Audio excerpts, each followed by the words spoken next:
Hello friend, आज मैं आपके साथ राजस्थान की मोस्ट फेमस चूरमा की रेसिपी शेयर करने जा रही हूँ, जिसे राजस्थान में बहुत सारे त्यौहार और प्रसाद के रूप में बनाया जाता है और इसे बनाना भी बहुत ही आसान है। तो चलिए झटपट से इसकी रेसिपी स्टार्ट करते हैं और देखते हैं ये किस तरह से बनती है। तो इसे बनाने के लिए यहाँ पर मैंने लिया है लगभग 250 ग्राम आटा। अब हम इसमें हल्का सा बीच से होल कर देंगे और फिर अब इसमें मैं डालूँगी 2 बड़े चम्मच देसी घी। घी डालना बहुत ही ज़रूरी है, इससे चूरमा में टेस्ट बहुत ही अच्छी आती है। तो फिर घी डालने के बाद हमें इसे अच्छी तरह से मिलाना है। जिस तरह से हम किसी चीज़ में मोइन देते हैं उस तरह से इसे मिक्स करना है। फिर इसमें थोड़ा थोड़ा पानी डालते हुए हमें इसका एक हार्ड सा आटा गूंदना। जिस तरह से आप पूड़ियों के लिए आटा लगाते हैं उसी तरह से इसकी आटा हमें लगानी है। तो इस तरह से करते हुए इसे गूंद लीजिए। यहाँ पर देखिए मैंने आटे को अच्छी तरह से गूंथ लिया है। हमारा आटा इस तरह से हार्ड होना चाहिए। यहाँ पर मैंने तेल भी गरम कर लिए है। अब फिर से इस आटे को अच्छी तरह से नीट करूँगी। आप जितनी अच्छी तरह से इसे नीट करोगे चूरमा उतनी ही अच्छी बनेगी। तो इसे अच्छी तरह से नीट करने के बाद इसके अब हम छोटे छोटे लोई निकाल लेंगे। तो यहाँ पर मैंने इसे 2 पार्ट में डिवाइड कर दिया है और फिर इसकी छोटी छोटी लोइयाँ निकालनी है। आप आटे को और घी को और बाकी जो भी चीज़ है उन सभी चीज़ों को आप अपने अकॉर्डिंग ले सकते हो।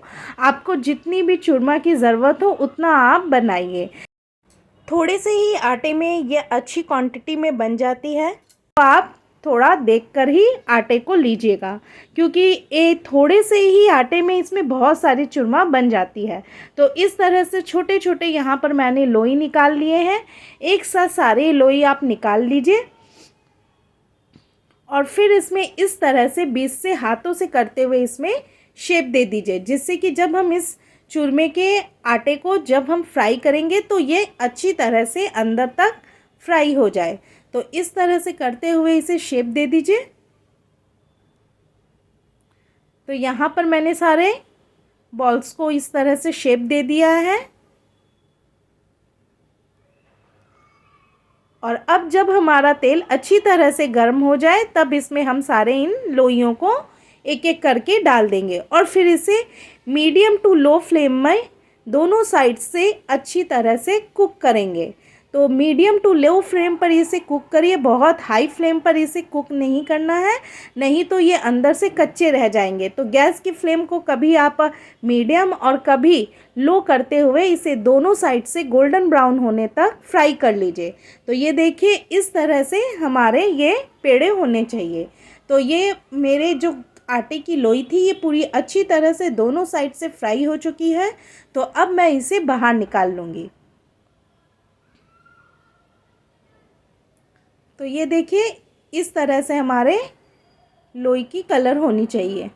तो अब इसे जब ये हल्का सा ठंडा हो जाए तो इसे इस तरह से छोटे छोटे पीसेस में हमें तोड़ लेना है और फिर इसे हल्का सा ठंडा करना है। यहाँ पर मैं एक मिक्सी जार ले रही हूँ और यहाँ पर चीनी हमें लेना है। तो यहाँ पर मैंने करीबन आधा कटोरी चीनी ली है 250 ग्राम आटा के अकॉर्डिंग। अब हमें इसे पीस कर मैंने इसका एक फाइन सा पाउडर बना लिया है। तो इसे अब मैं इस प्लेट में निकाल लूँगी और अब हमें इस लोई को भी पीसना है। तो इन आटे के जो बॉल्स थे उसे भी जब ये हल्का सा ठंडा हो जाए तब हम इसे भी पीस लेंगे और इसका हमें एक बहुत अच्छा सा फाइन सा पाउडर बनाना है।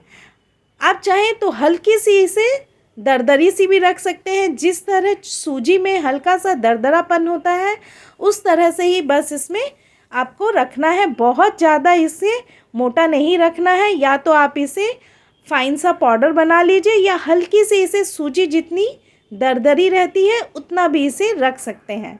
तो यहाँ पर मैंने 2 बार में अपने सारे आटे के इस लोई को पीस लिया है। अब यहाँ पर चीनी और ये दोनों चीज़ों के बीच में मैंने हल्का सा होल बनाया है और यहाँ पर फिर से मैं 2 चम्मच देसी घी दे रही हूँ और फिर इसे हमें अच्छी तरह से हाथों की हेल्प से मिक्स करना है। तो हाथों से इसे खूब अच्छी तरह से मिक्स करिए, जिससे कि चीनी और घी दोनों अच्छी तरह से इसमें मिल जाए।